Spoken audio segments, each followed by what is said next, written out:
Assalamualaikum warahmatullahi wabarakatuh. Perkenalkan, nama Bapak Ade Rahman. Kali ini Bapak ditugaskan untuk memberikan materi tentang pengenalan kurikulum SMP untuk kalian semua peserta MPLSN tahun 2020-2021. Baiklah, kita langsung saja. Yang pertama, tujuan kurikulum SMP Negeri 1 Pleret. Kurikulum SMP Negeri 1 Pleret merupakan pedoman penyelenggaraan kegiatan pembelajaran untuk mencapai tujuan pendidikan di tingkat SMP Negeri 1 Pleret. Kurikulum SMP Negeri 1 Pleret bertujuan dalam upaya mendorong terwujudnya profil lingkungan sekolah yang sehat dan bersih, meningkatkan prestasi akademik dan non-akademik, serta berakhlakul karimah. Selanjutnya, tujuan pendidikan SMP Negeri 1 Pleret. Diharapkan siswa yang bersekolah di SMP Negeri 1 Pleret setelah lulus memiliki keterampilan mengamalkan ajaran agama yang dianut sesuai dengan tahap perkembangan siswa, memahami kekurangan dan kelebihan diri sendiri, menunjukkan sikap percaya diri, mematuhi aturan-aturan sosial yang berlaku, menghargai keberagaman agama, budaya, suku, ras, dan golongan sosial ekonomi dalam lingkup nasional, mencari dan menerapkan informasi dari lingkungan sekitar dan sumber-sumber lain secara logis, kritis, dan kreatif, menunjukkan kemampuan berpikir logis, kritis, kreatif, dan inovatif, menunjukkan kemampuan belajar secara mandiri sesuai dengan potensi yang dimilikinya,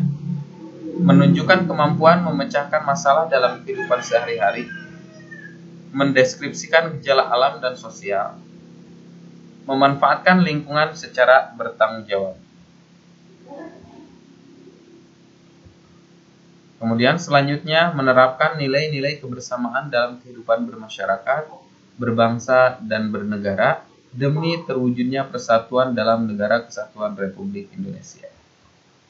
Menghargai karya seni dan budaya nasional, menghargai tugas pekerjaan dan memiliki kemampuan untuk berkarya, menerapkan hidup bersih, sehat, bugar, aman, dan memanfaatkan waktu luang, berkomunikasi dan berinteraksi secara efektif dan santun, memahami hak dan kewajiban diri dan orang lain dalam pergaulan di masyarakat, menghargai adanya perbedaan pendapat, menunjukkan kegemaran membaca dan menulis naskah pendek sederhana, menunjukkan keterampilan menyimak, berbicara, membaca, dan menulis dalam bahasa Indonesia, bahasa Inggris, dan bahasa Sunda, menguasai pengetahuan yang diperlukan untuk mengikuti pendidikan lebih lanjut. Itu tujuan pendidikan di SMP Negeri 1 Pleret. Selanjutnya, struktur kurikulum SMP Negeri 1 Pleret. Ada kegiatan belajar mengajar, kegiatan pengembangan diri, pengaturan beban belajar, ketuntasan belajar, penetapan kenaikan kelas, penetapan kelulusan, pendidikan kecapaian hidup atau life skill, pendidikan karakter siswa, penilaian, dan pelaporannya. Ini kita akan bahas satu persatu. Yang pertama, kegiatan belajar mengajar. Nah, ini mata pelajaran yang ada di SMP Negeri 1 Pleret sesuai dengan kurikulum 2013 dibagi dua kelompok, kelompok A dan kelompok B. Kelompok A terdiri dari pendidikan agama, kelas 7, kelas 8, kelas 9, alokasi waktunya semuanya 3 jam pelajaran. Nah, 3 jam pelajaran ini bukan 3 jam sesungguhnya.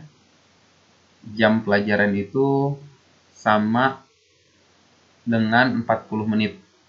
Jadi kalau 3 jam pelajaran itu artinya 3 kali 40 menit, berarti 120 menit. 120 menit itu 2 jam. Jadi 3 jam itu sama dengan 2 jam, 3 jam pelajaran sama dengan 2 jam dalam seminggu. Kemudian pendidikan kewarganegaraan pun sama, kelas 7, kelas 8, kelas 9, ini alokasi waktunya 3 jam pelajaran atau sama dengan 2 jam. Bahasa Indonesia 6 jam pelajaran. Nah, ini berat. Kalau 3 jam pelajaran saja 2 jam, berarti 6 jam pelajaran, itu artinya 4 jam dalam seminggu. Matematika 5 jam pelajaran, berarti 5 kali 40 menit dalam satu minggu. Ilmu pengetahuan alam sama seperti matematika 5 jam atau 5 jam pelajaran atau 5 kali 40 menit. Ilmu pengetahuan sosial 4 jam pelajaran atau 4 kali 40 menit dalam seminggu. Kemudian bahasa Inggris 4 jam pelajaran atau 4 kali 40 menit. Kemudian kelompok B ada 4 mata pelajaran. Yang pertama seni budaya 3 jam pelajaran, pendidikan jasmani, olahraga dan kesehatan 3 jam pelajaran. Kemudian prakarya 2 jam pelajaran, bahasa Sunda 2 jam pelajaran. Kalau dijumlahkan setiap jenjang beban belajarnya itu 40 jam pelajaran. Prinsip kegiatan belajar mengajar di SMP Negeri 1 Pleren. Yang pertama, mencari tahu bukan sekedar diberitahu. Ini artinya kita sebagai pembelajarnya tidak pasif hanya menerima saja informasi yang diutarakan oleh guru, tetapi kita aktif mencari tahu dan bukan diberitahu. Kemudian belajar dari berbagai sumber belajar. Kalau diberitahu itu sumbernya hanya satu, dari guru. Nah, karena dari poin yang pertama mencari tahu bukan sekedar diberitahu, ini sumber belajarnya itu banyak, tidak mengandalkan hanya satu sumber. Bisa dari buku mata pelajaran, buku paket atau buku lain, media elektronik, dari internet juga boleh, dari Google, dari YouTube. Sekarang banyak melimpah sumber belajar. Yang gratis banyak, yang berbayar juga banyak. Kita tinggal pintar-pintar saja memilih sumber belajar yang efektif dan dapat kita terima dan pahami dengan mudah. Yang selanjutnya, proses pembelajaran menggunakan pendekatan ilmiah. Nah, proses pembelajaran menggunakan pendekatan ilmiah ini tidak hanya menerima saja, tetapi benar-benar dianalisa, difikirkan awal mulanya, jadi belajarnya itu bermakna.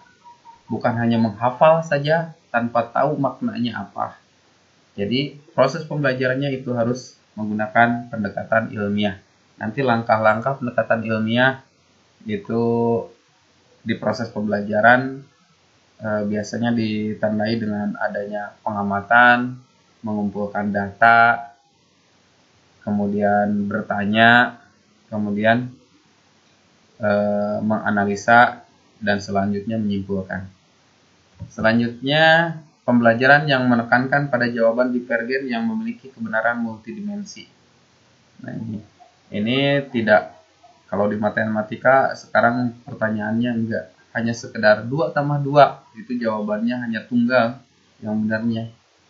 2 tambah 2 ya 4, udah titik. Nah, di sini diharapkan pembelajarnya enggak seperti itu, tapi merangsang setiap peserta didiknya untuk berpikir dan memberikan jawaban yang berbeda-beda tapi benar.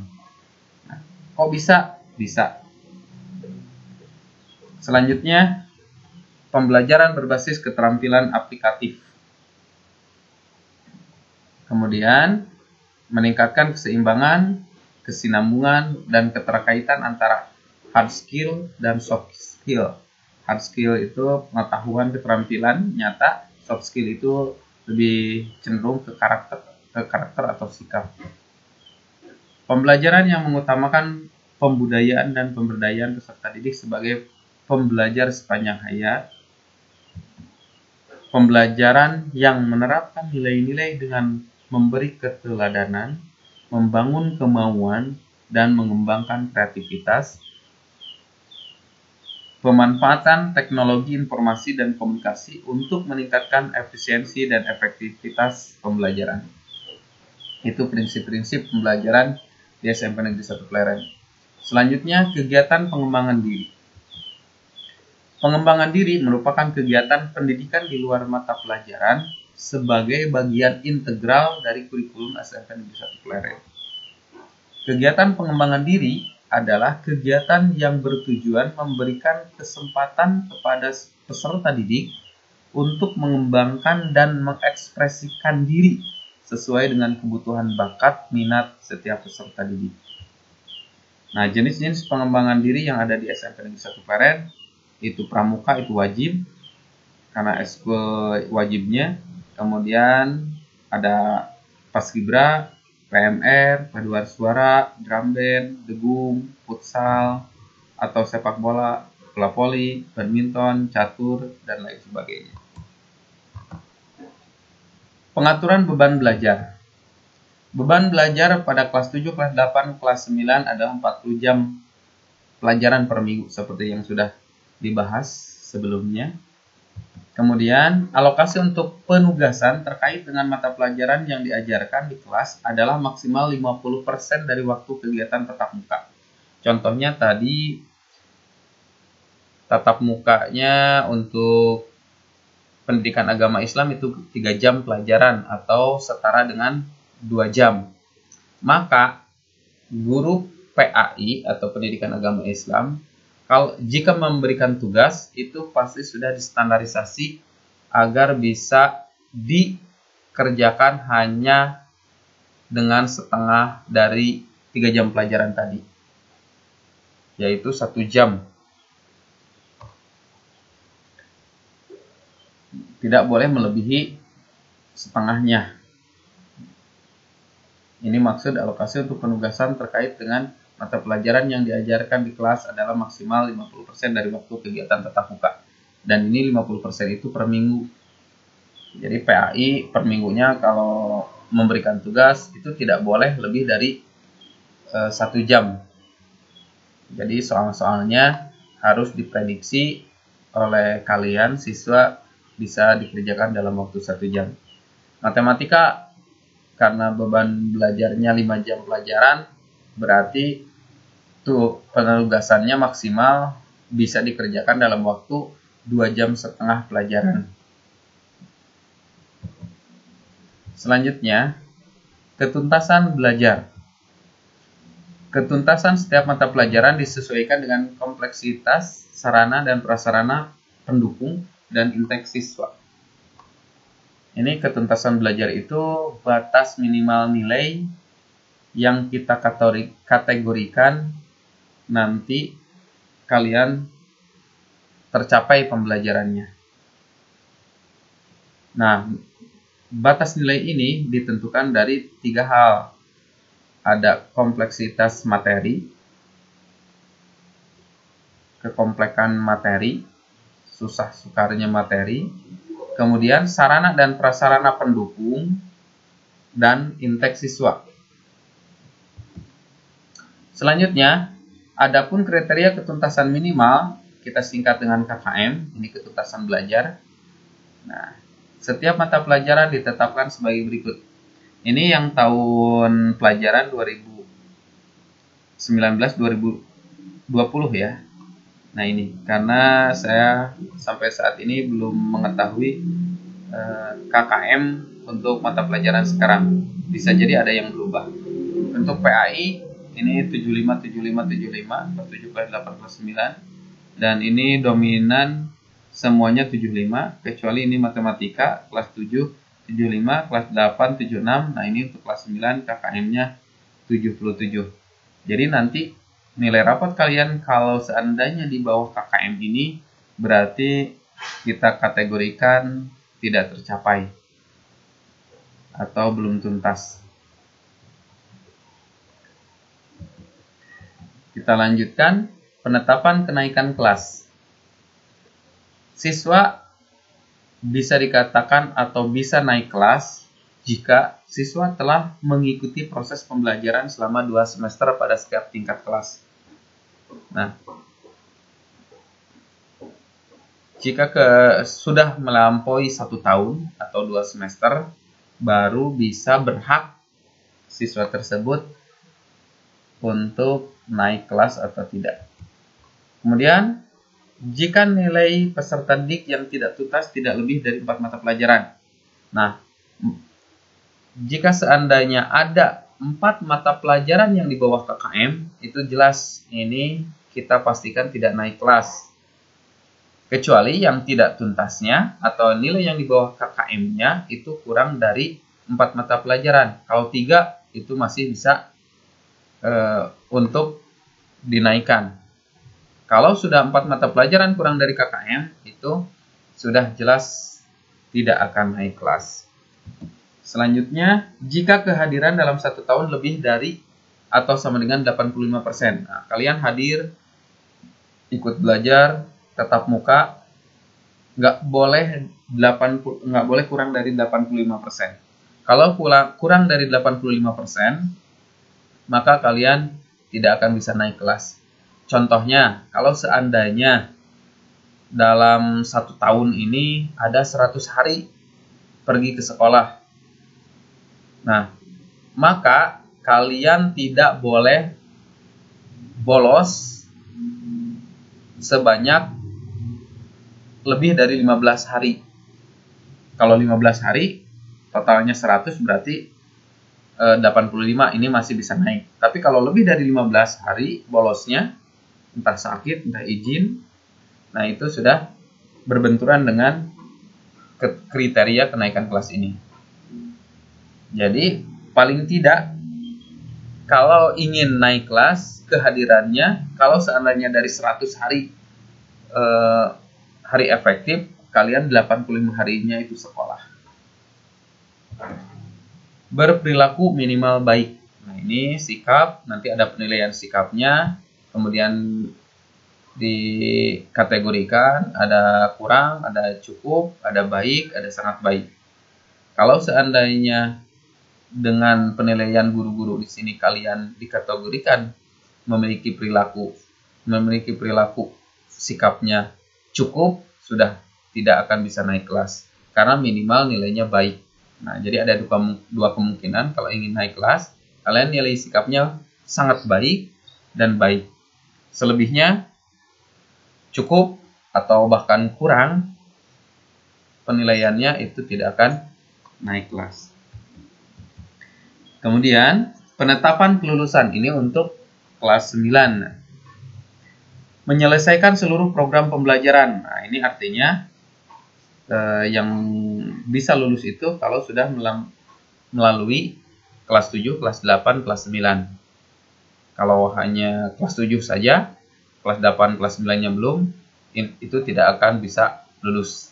Karena harus menyelesaikan seluruh program pembelajaran. Memperoleh nilai sikap atau berperilaku minimal baik. Nah, ini akumulasi dari penilaian keseluruhan dari kelas 7, kelas 8, kelas 9. Ini sikapnya harus minimal baik.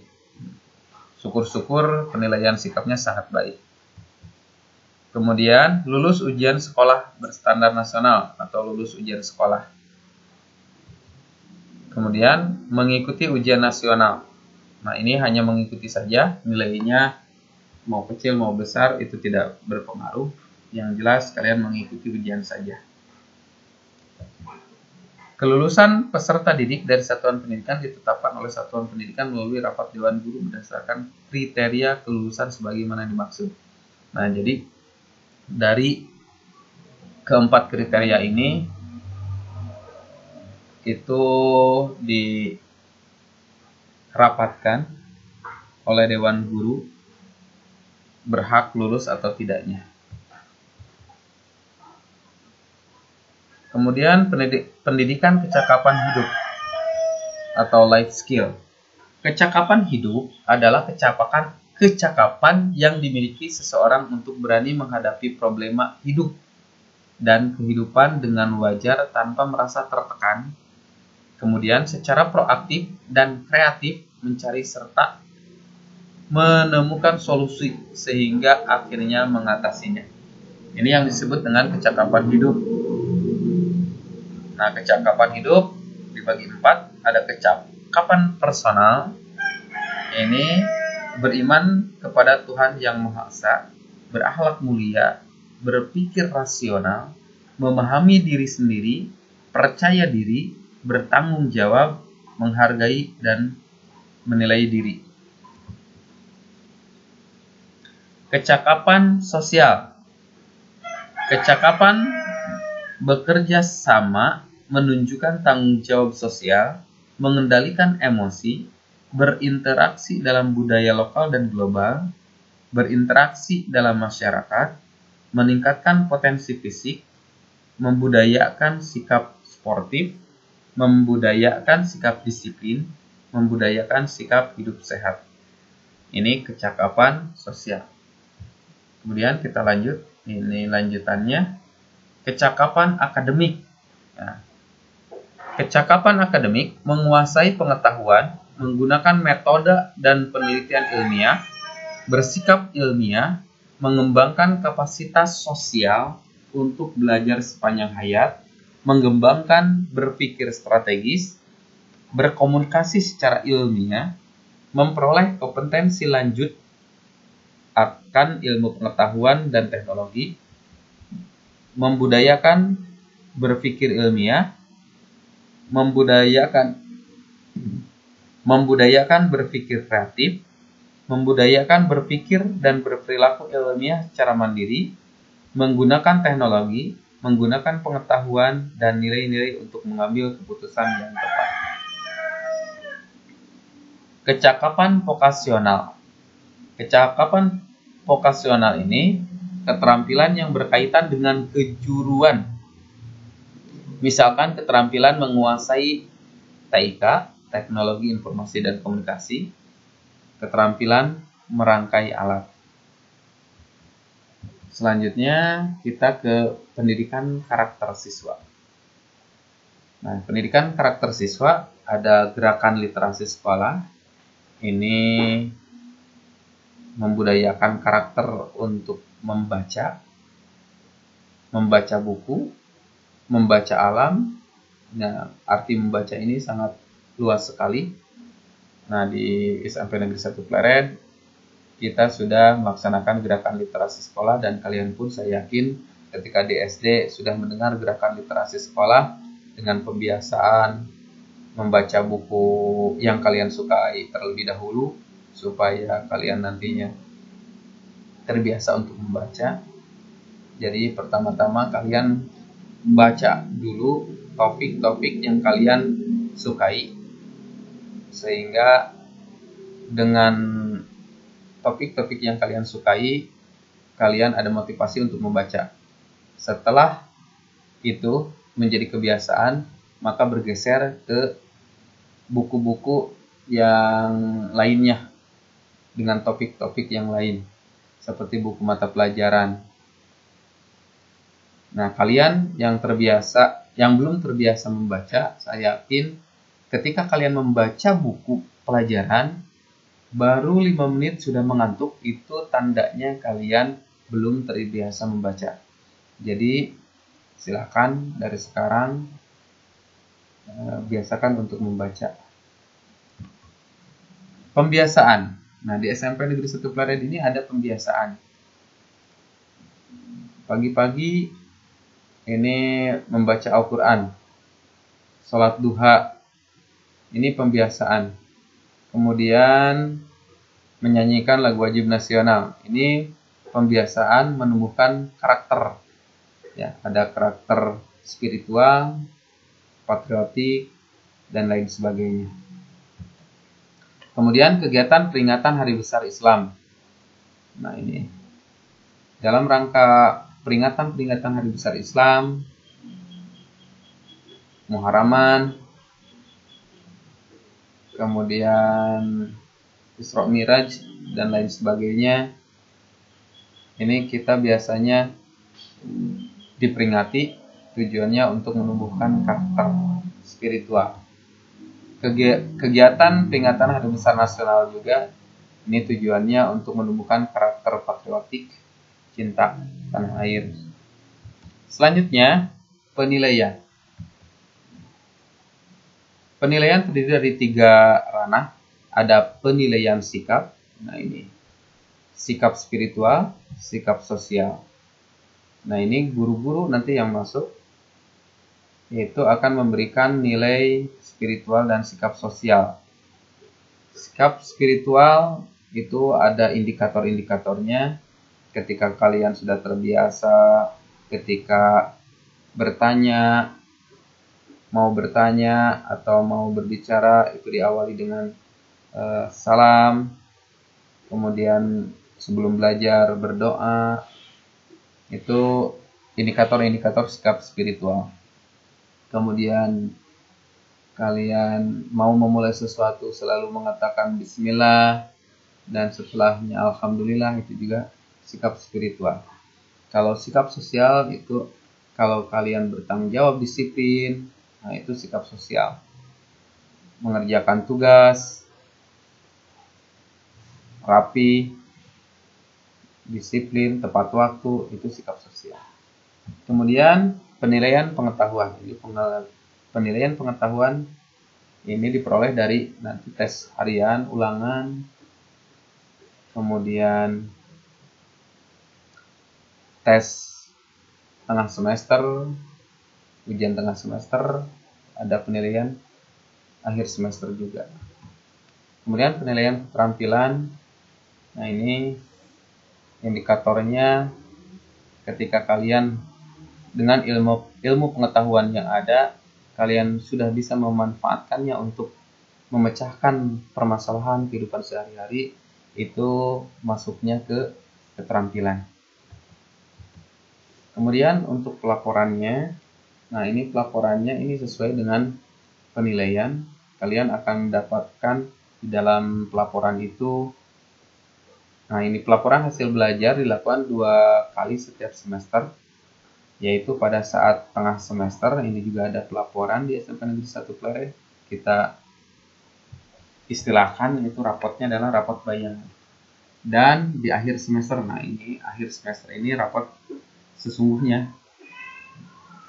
Kemudian pelaporan meliputi sikap, pengetahuan, keterampilan. Nah di rapot juga nanti ada penilaian sikapnya. Di rapot kalian nanti akan ada pengetahuan, nilai pengetahuan, ada nilai keterampilan, kemudian ada juga nilai pengembangan diri dan kehadiran.